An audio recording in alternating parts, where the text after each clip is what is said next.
Welcome, everyone. This is one of our last May mental health series for 2023. We're so excited to share this video resource created with our partner, Mary Baldwin University, the PEG program from Mary Baldwin University. And the topic is Radical Acceleration and Mental Health, PEG Voices. Well, what is mental health? And there is a lack of definition consensus, which is interesting when you think about it. According to the World Health Organization, mental health is a state of mental well being that enables people to cope with the stresses of life, realize their abilities, learn well, work well, and contribute to their community. Mental health, according to the World Health Organization, is a basic human right, and it is crucial to personal, community, and social economic development. So, according to the World Health Organization, mental health is more than the absence of mental disorders. And here's another definition that's by the European Psychiatric Association for your purview. Those are two examples of slightly different definitions. And the point is that the definitions that we start with can and often do have very large sequential consequences on the actions that are available to us. What is radical acceleration? Radical acceleration is defined as a process of academic acceleration through which a young person graduates from college 3 or more years earlier than is customary. Young people undertaking such a process should be highly able, both intellectually, academically, and have other high levels of social and emotional maturity. And research suggests that radical acceleration could be pretty effective. Our partner, Mary Baldwin University's PEG program, gives us a short tour of a particular and only form of radical acceleration currently available to females in the US between the ages of 13 to 16 years old. The PEG program is a residential radical acceleration program where female students live on a college campus, experience college dormitory living and campus life, taking college-level classes. Let's look at how the PEG program supports the non-academic aspects of such students.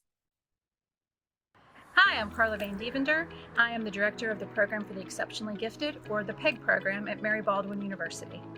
Hi, I'm Christy Baker. I'm the associate director for PEG. The PEG program was started in 1985 as a very unique opportunity for gifted females between the ages of 13 and 16 to skip all or most of high school and come to college. Here at Mary Baldwin, we provide them with academic enrichment as well as the social and emotional support that they might need. They get to take classes and get the full college experience with like-minded peers.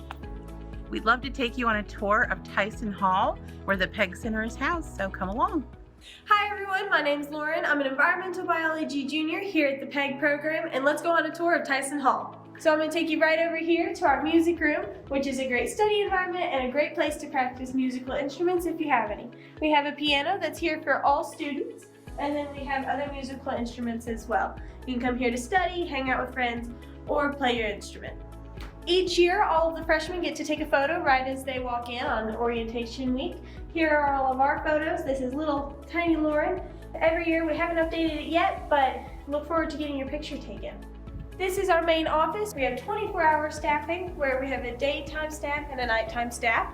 So at all times, you can call and someone will be there to help. Down our foyer area here, we have a bunch of paintings. Almost all of them are done by PEG students, which is really neat. Now we're entering one of my favorite spaces, which is the first floor lounge. We have a great place to stay, study, watch movies with friends, have events and such. And then my favorite part of the building, our wonderful kitchen. It is a fully equipped kitchen. You've got many appliances, a refrigerator, and student storage. We have our brand new patio which is a great place to hang out outside, especially on nice days. We have a great place for seating and just hanging out outside. Now we're going to head up to the residential area. Passing on the way there, we're going to see we have a full trash room where we can dump trash anytime. We also have a storage room for student storage. Now we're going to go over to our wonderful elevator, Otis. We are now entering the third floor. We have two main residential floors, the second and the third. The third one's a little bit larger, which is my favorite floor, the one I have lived on for the past 3 years. So if we come in here, we have a lounge area. It is a half kitchen and it leads to our laundry room. Our laundry room does have storage area for all students. We have 2 free washers and dryers that students can use at any time. We have little whiteboards, write your name on, and then we have other accommodations such as an ironing board and a large sink. There are 2 laundry rooms, one on the second floor and one on the third. Now we're going to go to a residential room. We're going to go see my room. I have a roommate and we have lived in here for 2.5, 3 years. Everyone gets their own whiteboard that they get to write different information on and anything they want. So if we come in here, this is my room. There's plenty of storage area. Everyone gets their own furniture, including a bed, a desk, and 2 main drawer areas. Everything is provided. We have one of the largest rooms on campus, which, that's great. You're allowed many things. We like to decorate as many ways as possible. We have a very large closet area. Every single room does have a window that you can open and close. You are welcome an optional fridge and microwave appliance. As you can see here, you can put in different groceries and stuff. I love cooking, so I usually fill it a lot. So that was our main room.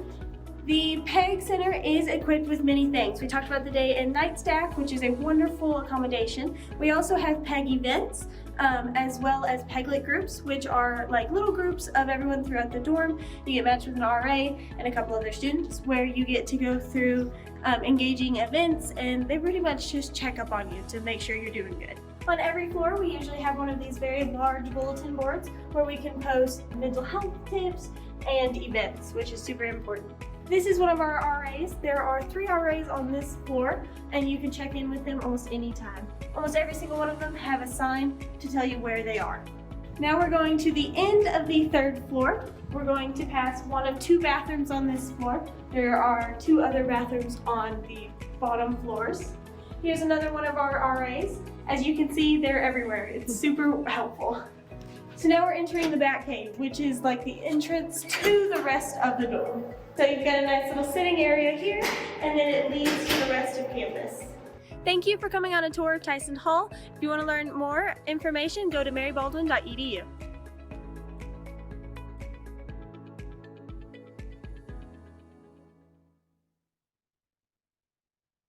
How wonderful to get a glimpse on what else goes on in order to support the success of young females skipping most or all of high school and attending college.